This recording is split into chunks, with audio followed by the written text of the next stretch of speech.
Nah, hari ini saya ingin mengajak kita mengenal sebuah firman Tuhan yang penting untuk kehidupan kita. Bahwa bayangkan kalau saudara punya teman yang bukan cuma tahu nama saudara.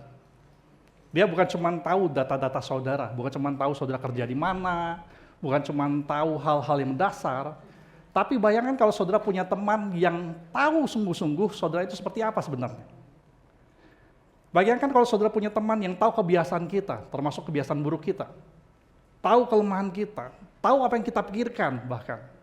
Dan apakah setelah itu kita menjadi cemas karena takut kalau rahasia kita, keburukan kita dibuka, ataukah kita bakal merasa lebih tenang karena kita punya teman yang mau menerima kita. Waktu saya SMP, saudara, saya punya satu orang teman yang ngomong sama saya begini, kalau kamu tahu apa yang sudah saya lakukan, kamu pasti nggak mau berteman dengan saya. Saya bilang, kenapa? Dia jawab, kalau kamu tahu kelemahan saya, kamu pasti nggak mau dekat-dekat saya. Kamu pasti tidak menghargai saya. Kamu pasti tidak mau berteman lagi dengan saya. Waktu saya pikirkan kata-kata itu, saudara, dia ngomong satu kata begini, dia ngomong. Ini anak SMP, saudara, dia ngomong begini. Ada beda besar loh, antara cuma sekedar dikenal, lalu kalau sudah benar-benar kenal, kita tuh diterima. Saya yakin, dia bilang, kalau kamu tahu apa yang sudah saya lakukan, apa kesalahan saya, kamu pasti nggak mau berteman dengan saya. Dengan teman ini, saudara, saya berusaha tetap menjadi temannya. Saya tetap berusaha datang ke rumahnya, walaupun dia kadang-kadang nggak mau terima. Saya berusaha tetap mau bermain dengan dia, tetapi sayangnya adalah karena ketakutan dia sendiri, karena kecemasan dia sendiri, akhirnya dia yang menjauh. Dan sudah berusaha didekatin terus, dia malah tambah semakin takut, bukan semakin tenang. Terus berusus, kita terus-menerus berusaha mendampingi dia, tetapi dia yang pergi menjauh. Saya nggak tahu dengan saudara, tapi apakah saudara pernah punya perasaan yang sama? Terutama waktu kita sudah melakukan sebuah kesalahan.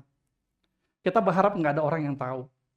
Kita berharap tidak ada orang yang benar-benar bakal mengerti kehidupan kita seperti apa sebenarnya.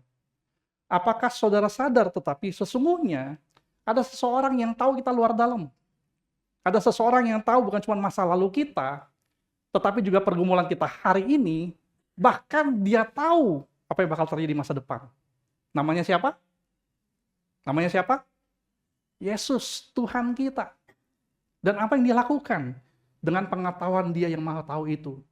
Saya ajak saudara baca firman Tuhan hari ini, Mazmur 139, ayat 1-14, saudara.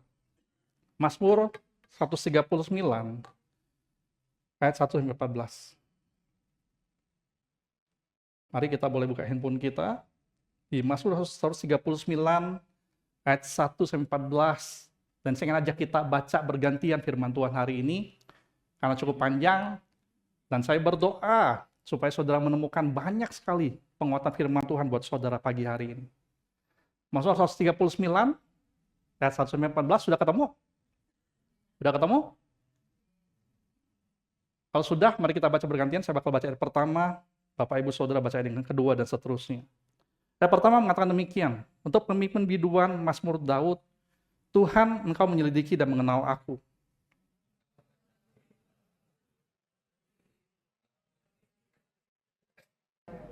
Engkau memeriksa aku kalau aku berjalan dan berbaring, segala jalanku Kau maklumi.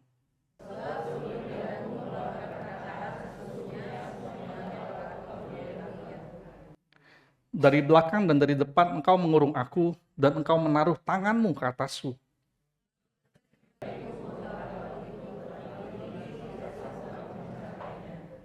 Ayat 7, kemana aku dapat pergi menjauhi rohmu? Kemana aku dapat lari dari hadapanmu?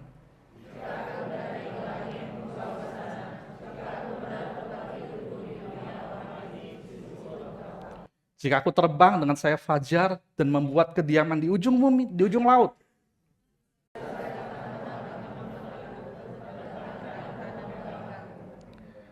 Jika aku berkata, biarlah kegelapan saja melingkupi aku dan terang sekelilingku menjadi malam.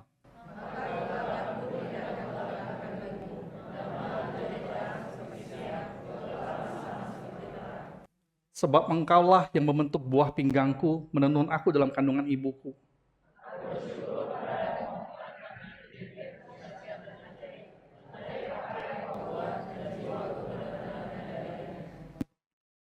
Waktu kita baca firman Tuhan ini, saudara, ada banyak kata-kata yang tampaknya itu negatif sebenarnya. Dan kita bisa salah berpikir bahwa Tuhan kok mengurung aku, kok kesannya kayak Daud mau lari gitu, mencari strategi mau lari. Tapi sebenarnya saudara, kalau kita baca firman Tuhan ini sungguh-sungguh, kita bakal menemukan bahwa Daud itu sedang sadar satu hal. Dia sadar bahwa Tuhan itu sangat dekat, bahwa Tuhan itu hadir dalam kehidupannya, dalam berbagai situasi. Dan ini yang Daud mengerti, 3 poin saja hari ini. Yaitu bahwa Daud itu dia dikenal, dia disertai, dan yang ketiga dia itu dibentuk. Dan itu bukan cuma bagi Daud, itu juga bagi kita semua.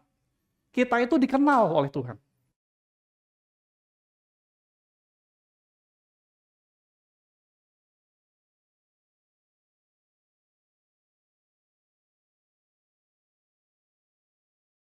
Bagaimana seharusnya kita menjalani kehidupan pada akhirnya.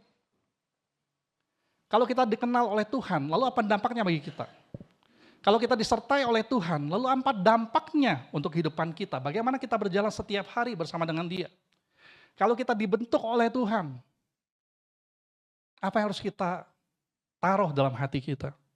Yang pertama, saudara, dikatakan dengan Tuhan. Kalau kita tahu kita dikenal Tuhan, saudara, berarti begini, jangan bersembunyi, datanglah dengan jujur. Ngomong dulu kanan kiri, saudara, katakan datang dengan jujur. Mengapa perlu datang dengan jujur? Karena gak ada gunanya, saudara, kita menutupi diri kita. Tuhan tahu semuanya. Ayat 1 mengatakan bahwa Tuhan, engkau menyelidiki dan mengenal aku. Daud nggak berkata bahwa Tuhan tuh tahu soal dia, enggak, Tuhan tuh kenal dengan dia. Kalau cuma bicara soal tahu kan, saya bisa tahu data-data seorang artis, cuma sekedar lewat apa? Search Google, betul? Tanya ChatGPT anak-anak zaman sekarang, nggak pakai Google lagi. Betul, gampang. Bisa tahu data semua dia, lahir kapan, tinggal di mana, sekolah di mana. Tetapi itu cuma data-data seorang nggak betul-betul kenal. Betul nggak? Kita tahu bahwa ada bedanya, sekedar kita tahu atau kita kenal. Dan firman Tuhan mengatakan begini, aku bukan cuma tahu tentang kamu, aku kenal kamu seperti apa. Ayat 2 mengatakan bahwa engkau mengetahui kalau aku duduk atau berdiri, dan engkau mengerti pikiranku dari jauh. Ini bicara soal apa? Bahwa Tuhan bukan cuma tahu apa yang sedang kita lakukan, Tuhan tuh tahu pikiran kita. Dan ini yang gak bisa kita lakukan, saudara. Contohnya begini. Kalau kita punya CCTV di rumah,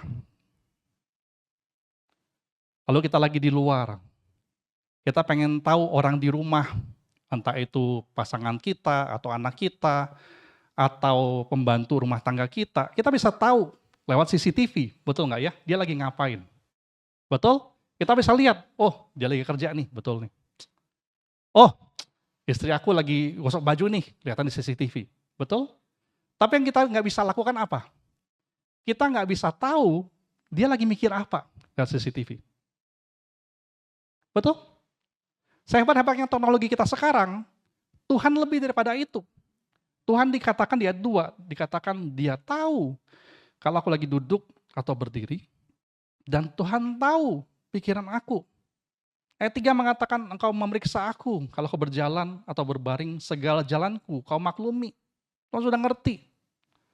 Bahkan ayat 4, dikatakan sebelum lidahku mengeluarkan perkataan, sesungguhnya semuanya telah keketahui yang Tuhan. Saudara bayangkan begini, Tuhan tahu bahkan sebelum kita ngomong, kita bakal ngomong apa. Tuhan bukan cuma tahu apa yang kita bakal katakan, Tuhan tahu pikiran kita. Dan ini yang membuat seharusnya saudara, di hadapan Tuhan kita yang kita tahu, mengenal begitu dalam, seharusnya kita seperti Daud, yaitu begini, meskipun Tuhan tahu masa lalu kita, bahkan Tuhan tahu masa depan kita, meskipun Tuhan tahu sudah godaan kita saat ini, atau pergumulan kita, meskipun Tuhan tahu kelemahan kita, rahasia kita, Dan Tuhan tahu pikiran kita. Seharusnya kita bisa tenang. Mengapa? Karena dengan Daud, Tuhan tidak pernah meninggalkan Daud. Saudara juga bisa percaya begini, dengan saudara pribadi, Tuhan juga pasti tidak bakal meninggalkan saudara, apapun yang terjadi. Amin? Amin? Ayat 5, seringkali salah pahami orang saudara, waktu dikatakan dari belakang, dari depan engkau mengurung aku. Apa sih maksud Daud waktu dia berkata engkau mengurung aku? Apakah itu artinya adalah kita tuh dikepung, kita nggak bisa kemana-mana? Apa itu artinya adalah kita tuh terdesak, harus ngaku sama Tuhan, ayo cepat ngaku dosa. Saya pernah dengar ada seorang hamba Tuhan khotbahnya kayak begitu saudara. Kesannya betul. Tetapi di ayat 5, kalau saudara baca lebih terus, dikatakan begini, dari belakang, dari depan engkau mengurung aku, belakang, depan, dan dari atas dikatakan engkau menaruh tanganmu. Yang artinya sebenarnya, dikata mengurung ini, terus sedang ngomong begini loh. Ada satu lagu sekolah minggu bagus sekali. Saya suka sekali lagu ini. Dikatakan, di kanan kau ada, di kiri kau ada, di atas dan, benar nggak lagunya? Di bawah, benar ya? Betul ya? Kau ada. Itu yang Tuhan maksud dengan soal mengurung. Tuhan tuh hadir mengelilingi kita untuk menjaga kita, bahkan dikatakan meskipun kita nggak bisa sembunyi kemana-mana, itu nggak apa-apa. Karena kehadiran Tuhan bukan untuk menghukum kita, tapi memberikan perlindungan seperti seorang bayi yang dipeluk oleh mamanya. Coba bayangkan, seorang bayi dipeluk mamanya, kan dipeluk begini kan? Oke, di bawah ketutup, di kanan kiri ketutup, di atas bakal dapat apa? Tangan mamanya. Dan buat saya berpikir saudara, waktu kita masih bayi, waktu kita masih anak-anak, bayi tentu pasti nggak ngerti bahwa dia harus jaga penampilan, harus jaga image. Betul nggak? Bayi tentu nggak bakal merasa aku perlu jauh-jauh dari papa mamaku. Bayi nggak ada yang mikir begini, aku lagi kotor nih, habis buang air besar. Aku perlu sembunyi nih dari papa mamaku nih. Betul nggak? Waktu saudara ingat mungkin anak saudara masih kecil, waktu dia sudah lagi begitu, apa yang dia lakukan? Dia malah nangis, manggil papa mamanya, tolong dong bersihin aku. Betul bayi? Jadi meskipun dia telanjang, dia nggak malu. Meskipun dia kotor, dia nggak merasa perlu dijauhi. Waktu dia menangis, dia tahu nggak bakal ditinggalkan. Waktu dia rewel, dia tahu dia bakal tetap digendong. Waktu dia jatuh, dia tahu pasti dia bakal diangkat kembali. Waktu dia tidak berdaya, dia tahu ada orang tua yang menjaganya. Karena mengapa saudara? Seorang bayi memang nggak pernah mikir bahwa dia harus sempurna dulu baru deketin papa mamanya. Yang sedihnya adalah setelah kita dewasa, kita dengan Tuhan malah kadang-kadang kebalikannya. Kita datang dengan Tuhan waktu kita merasa kita sudah terlihat cukup baik. Kita berdoa dengan kata-kata yang kita pikir harus baik, harus sopan. Kita menyanyi, kita pikir harus dengan suara yang terbaik. Kalau kita fales lebih baik nggak usah nyanyi. Betulkah demikian? Kita berusaha tersenyum. Kalau kita mikir hari ini kayaknya aku susah tersenyum, aku nggak mau ke gereja deh. Nggak mau dekat-dekat Tuhan. Waktu kita merasa sedang tidak baik, seringkali kita malu untuk datang kepada Tuhan. Dan kita mulai menjauh. Kita mulai nggak datang ibadah. Kita mulai berhenti baca Alkitab. Beberapa di antara kita bahkan mulai berhenti berdoa. Beberapa di antara kita mungkin berpikir berhenti melayani. Namun ini yang penting, setiap kali kita berkata, Tuhan, bagian ini kau jangan lihat dong. Kelemahan ini Tuhan, aku perbaiki dulu ya, baru aku nanti datang lagi sama Tuhan. Tuhan, aku lagi gagal nih, aku bangun dulu ya kehidupanku ya, aku berdiri dulu nih, baru aku kembali ke Tuhan. Saudara perlu tahu bahwa di hadapan Tuhan, Tuhan berkata, kau nggak perlu begitu. Aku mengenal kamu, aku udah melihat semuanya. Sadarkah kita bahwa semua pengakuan dosa kita di hadapan Tuhan, itu tidak pernah memberikan pada Tuhan sebuah informasi yang baru. Kalau besok contohnya saya jatuh ke dalam dosa, Tuhan nggak kaget, Tuhan sudah tahu.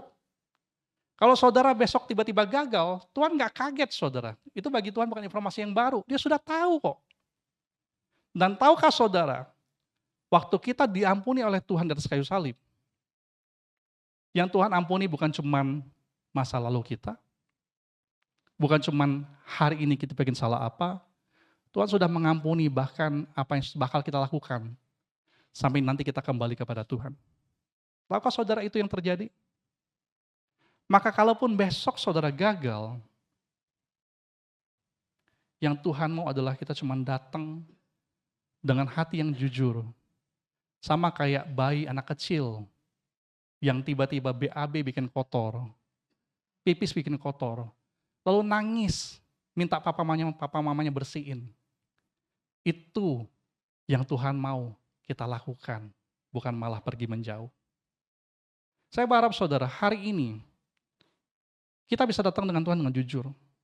Kalau kita sedang lelah, katakan, Tuhan aku lelah. Kalau kita lagi takut, katakan, Tuhan aku takut. Kalau kita lagi terluka dan kecewa, kita boleh kok ngomong sama Tuhan, Tuhan aku ini terluka, kecewa loh, orang ini suruh ngomong apa adanya. Boleh loh saudara. Kalau kita sedang bergumul dengan dosa, boleh loh kita datang sama Tuhan, lalu berkata, Tuhan ini loh dosa aku lagi bergumul, aku masih gagal. Tuhan tidak pernah menunggu kita sempurna dulu baru datang. Kita tidak pernah perlu berpura-pura dengan Tuhan. Kita cuma perlu datang dengan jujur, mendekat kepada Tuhan, tidak malah menjauh. Dan ini karena apa? Saudara dikenal Tuhan. Dan setelah saudara dikenal Tuhan, ayat 7-12 mengatakan bahwa saudara tidak perlu takut, saudara cuma perlu berjalan bersama Tuhan terus. Ayat 7 adalah ayat yang mungkin kita paling kenal kan ada lagunya. Ayat 7 mengatakan, kemana aku dapat pergi menjauhi rohmu? Kemana aku dapat melarikan diri dari hadapanmu? Saudara, ayat 7 ini mengatakan bukan tentang Daud tuh lagi mikir, strategi apa sih aku harus pakai supaya bisa lari sama Tuhan? Yang sering kali terjadi di kehidupan kita sebagai orang percaya adalah ini. Kita mikir, gimana ya caranya lari sama dari Tuhan dulu ya? Gimana caranya aku sembunyikan dosa ini dulu ya? Gimana caranya aku pergi dulu ya? Padahal Daud sedang ngomong ini bukan tentang strategi. Dia sedang ngomong kenyataan. Kalau aku pergi ke langit pun engkau di sana. Kalau aku ke dunia orang mati pun engkau di sana. Dimanapun ada Tuhan pun. Bahkan dia mengatakan sesuatu yang tampaknya itu sangat maju di zaman dia. Kalau aku punya sayap pun, aku pergi ke langit, pergi ke ujung laut, di sana Tuhan ada. Dan coba saudara perhatikan, di ayat yang ke-10 saudara. Apa yang dikatakan 10? Kita baca sama-sama. Sudah ketemu ayat 10? Kita baca sama-sama 1, 2, 3. Juga di sana tanganmu akan menuntun aku dan tangan kananmu akan memegang aku. Firman Tuhan ini bukan bicara soal Tuhan ada di mana-mana lalu kita harus takut bikin dosa. Firman Tuhan bukan bicara soal kita harus diam-diam bikin dosa. Karena percuma diam-diam, percuma sembunyi-sembunyi, Tuhan tahu kok. Tapi yang menarik adalah ayat 10 mengatakan, Tuhan ada di sana untuk menuntun aku. Tuhan ada di sana untuk memegangku. Meskipun saudara, ada saat-saat dalam kehidupan di mana kita nggak mengerti apa yang terjadi saudara. Karena memang secara jujur, meskipun setiap hari kita bersama dengan Tuhan, masalah tetap ada nggak? Tetap ada, betul? Meskipun Tuhan kita katakan menyertai Indonesia banyak masalah nggak? Banyak banget. Betul nggak? Meskipun kita tahu Tuhan ada di sana, bukan berarti nggak bakal ada masalah, bukan berarti nggak bakal ada fitnah, bukan berarti nggak bakal ada kesulitan. Tetapi dikatakan begini, waktu kita bertanya, Tuhan, Engkau ada di mana? Karena doaku belum dijawab. Karena masalahku belum selesai. Karena masa depanku belum jelas. Karena dukaku belum sembuh. Karena kecewaku belum diobatin. Mengapa masih ada keputusan sulit yang harus aku buat, Tuhan? Dan kita bertanya, Tuhan Engkau ada di mana? Tuhan berkata, di sana pun Tuhan ada. Dan ini mungkin sulit untuk kita mengerti, saudara. Mungkin kita merasa frustasi seperti ayat 11 mengatakan, kalau saudara ayat 11, saudara menemukan ini seperti orang yang lagi frustasi, depresi. Dia berkata, biarlah kegelapan melingkupi aku, dan terang selingkuh menjadi malam. Tapi karena Tuhan hadir, ya 12 dikatakan, kegelapan tidak menggelapkan bagimu, dan malam menjadi terang seperti siang, kegelapan sama seperti terang. Mengapa? Karena Tuhan hadir, meskipun kita merasa dunia kita terlalu gelap. Dan kita seringkali berkata, Tuhan, kenapa sih tidak cepat-cepat saja kau bikin terang? Kenapa sih tidak cepat-cepat saja masalahku kau selesaikan? Kenapa aku harus lewati semua ini pelan-pelan? Dan ini yang menarik, saudara. Saya pernah baca sebuah kisah dari sebuah buku rohani, seorang penulis, Max Lucado. Dia menceritakan sebuah kisah begini. Ada seorang bapak, seorang ayah sama anaknya pergi ke kemah di pegunungan. Dan begitu dia di gunung, di kemah, tentu saja udaranya dingin. Malam-malam bakal turun apa? Kabut. Saya nggak tahu saudara pernah nggak pergi berkemah. Saya pernah pergi berkemah 1 kali seumur hidup saya waktu masih kuliah. Kayak pergi ke sebuah tempat di Bandung, saya lupa nama daerahnya apa tiba-tiba saudara. Tapi betul-betul waktu malam hari kita tuh buka tenda saudara, nggak kelihatan apapun. Cuman kabut aja yang kelihatan. Jadi waktu itu kita buka api unggun nih, di api unggun benar terang. Tapi kalau saudara jalan 3 langkah keluar dari situ, nggak kelihatan apapun. Saudara bayangkan seorang anak ini, dia berkemah sama ayahnya, dia buka tenda lalu dia bilang, "Pak, di luar nggak kelihatan apapun." Ya nggak apa-apa, kau di dalam aja sama aku. Lalu anak ini ngomong sama papanya begini, "Pak, aku mau pipis, Pak, nggak tahan lagi." Papanya berkata, "Ada toilet di sana." Kalau saudara jadi anaknya, saudara bakal ngomong apa? Kawani, ya, betul? Lalu papanya berkata, "Oke, pegang tangan aku." Papanya ambil senter, terangin senter itu. Dan kalau saudara yang pernah pergi berkemah, waktu terangin senter, apa yang bakal kelihatan? Apa yang bakal kelihatan? Sejujurnya saudara, kalau saudara pakai senter, terangi ke kabut, senter itu nggak nembus apa-apa. Jadi apa yang bisa dilakukan? Papanya berkata, "Oke nak, pegang tangan aku." Senternya diarahin kemana? Ke bawah. Anaknya terus melihat ke depan, "Pak, di depan nggak kelihatan apa-apa nih, Pak. Gimana kita?" "It's okay nak, kau pegang aja tangan kanan aku. Kau lihat ke bawah, kita langkah setahap demi setahap." Dalam setiap perjalanan, anaknya bertanya, "Masih jauh nggak, Pak?" "Bentar lagi nyampe." Tuh kelihatan tuh, remang-remang. Tapi masalahnya apa? Di sana aku udah bisa lihat, toiletnya memang ada di sana, dia ngomong. Tetapi jalan ke sana aku nggak kelihatan. Gimana kalau kita jatuh? Gimana kalau ada ular? Tuh, saudara yang senang dengan ular, silakan saja. Kalau saya takut dengan ular.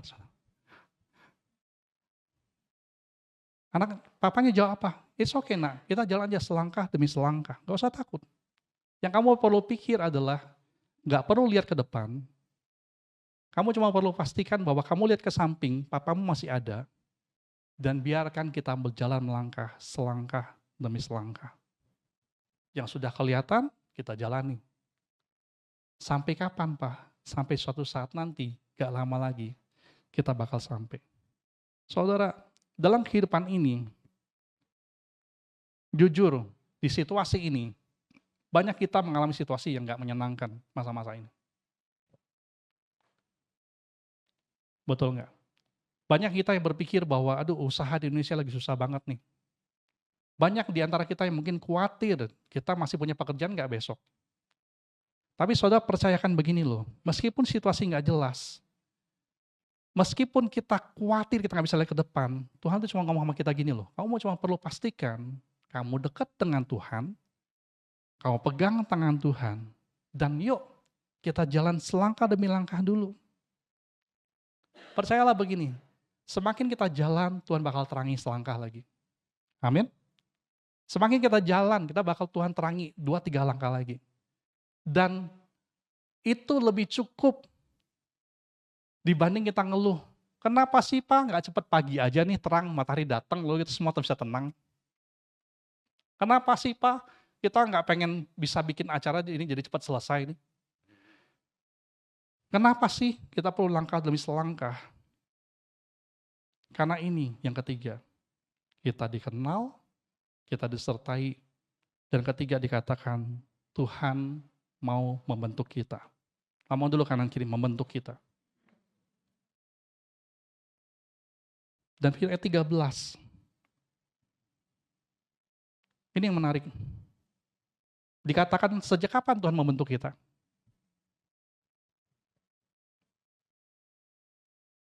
Sejak kapan Tuhan membentuk kita dikatakan? Ayat 13 dikatakan, sebab engkaulah yang membentuk buah pinggangku, menuntun aku dalam kandungan ibuku. Artinya begini, Tuhan bukan cuma tahu keberadaan kita setelah kita lahir. Artinya Tuhan sudah bekerja membentuk kita sejak kita dalam kandungan. Waktu kita belum kenal Tuhan, waktu kita belum bisa berdoa, waktu kita belum menyanyi untuk Tuhan, waktu kita belum bisa pelayanan, waktu kita belum bisa punya apapun untuk berikan sama Tuhan, Tuhan berkata, aku sudah membentuk kamu.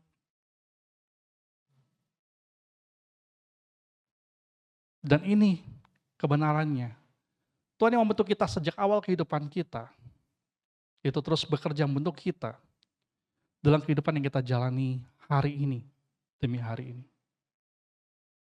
Kalau kita bertanya, kenapa sih Tuhan nggak cepat aja kasih jalan keluar? Tuhan berkata, sabar. Memang ada waktu di mana kita pergi liburan, ada waktu di mana kita perlu pergi bekerja. Betul? Nggak mungkin juga kita liburan terus kan nggak kerja. Ada waktu di mana kita punya sukacita, ada waktu di mana kita perlu menanti. Ada waktu di mana kita berhasil, ada waktu di mana kita gagal. Ada waktu di mana kita melihat pintu terbuka, ada waktu di mana kita melihat pintu tertutup. Ada doa yang dijawab sesuai harapan kita. Ada doa yang jawabannya tidak seperti yang kita bayangkan. Dan ini yang Tuhan mau. Mari kita belajar. Tidak cuma bertanya sama Tuhan begini, Tuhan mengapa? Kapan aku selesai dari masalah ini? Mari kita bertanya sama Tuhan, mari kita belajar peka sama Tuhan, bertanya, Tuhan, apa yang sedang kau mau bentuk dalam kehidupanku pada saat ini?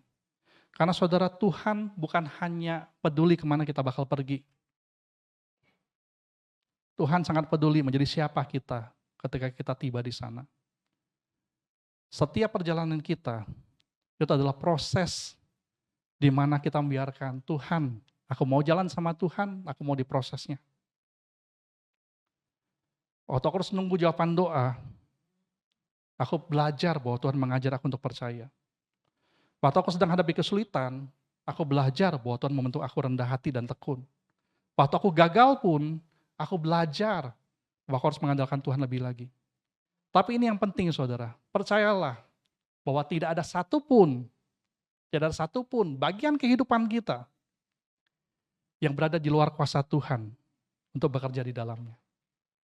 Termasuk apa? Kalau kita berpikir negara kita sedang tidak baik-baik saja, saudara bisa percaya Tuhan ada di sana juga. Amin.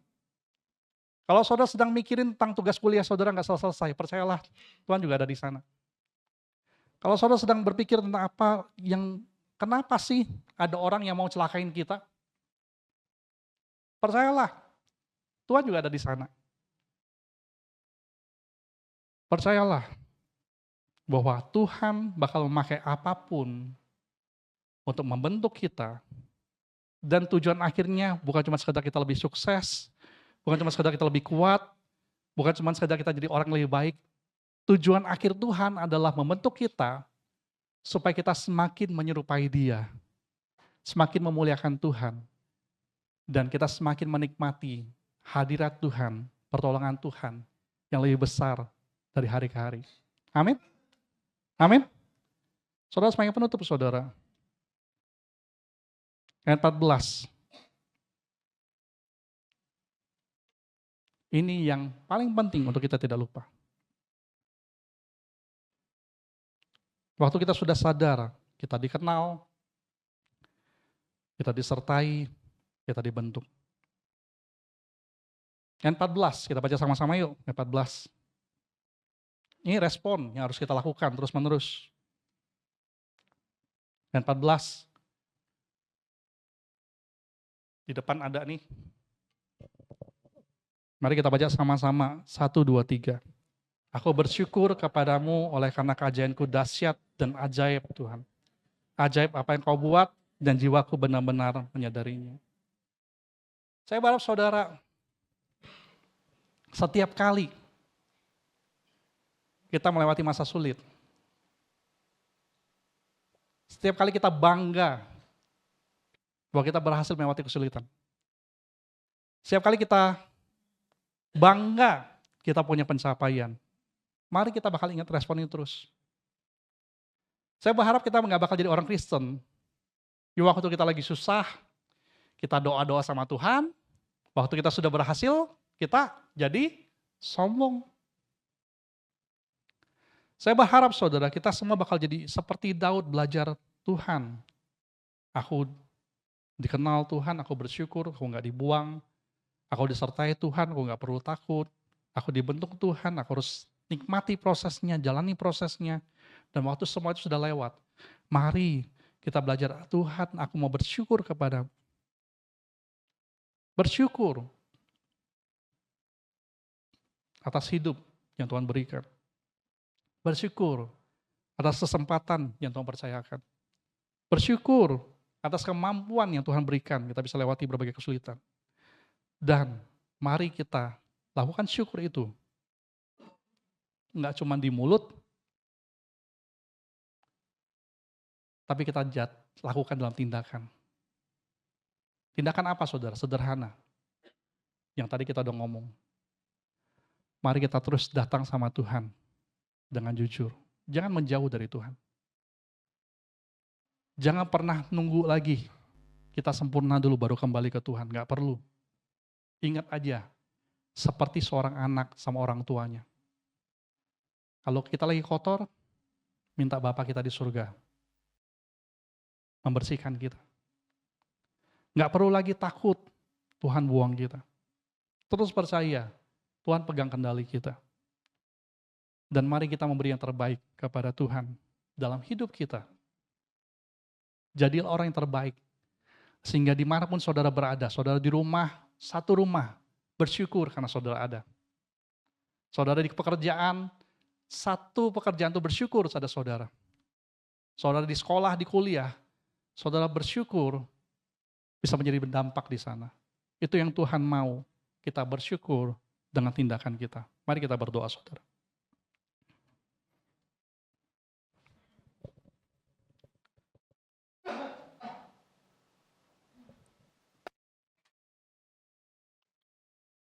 Tuhan, di pagi hari ini,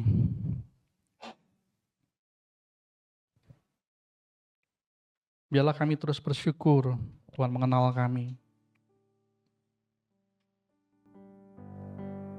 Kami bersyukur Tuhan menyertai kami. Kami bersyukur Tuhan membentuk kami.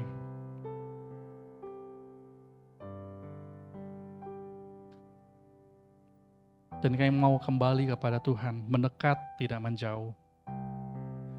Kami mau tidak perlu takut dengan Tuhan. Biarlah kami nyaman di dekat Tuhan, yang adalah Bapa kami di surga.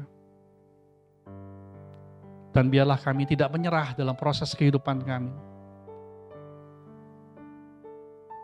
Kami tetap kembali kepada Tuhan dengan syukur kami.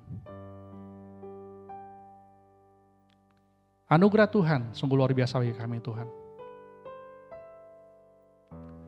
Biar Allah yang adalah sahabat kami, Allah yang dekat dengan kami, akan terus kami pegang tangan kanannya kemanapun kami pergi. Dalam kegagalan kami kembali kepada Tuhan. Dalam kebanggaan kami serahkan kepada Tuhan. Dalam sukacita kami mengandalkan Tuhan. Dan dalam duka cita kami datang kepada Tuhan minta pemulihan. Tuhan sertai setiap kami, karena kami selalu butuh penyertaan Tuhan. Dan Tuhan tolong lembutkan hati kami untuk terima, mau merendahkan hati, merendahkan diri di hadapan Tuhan.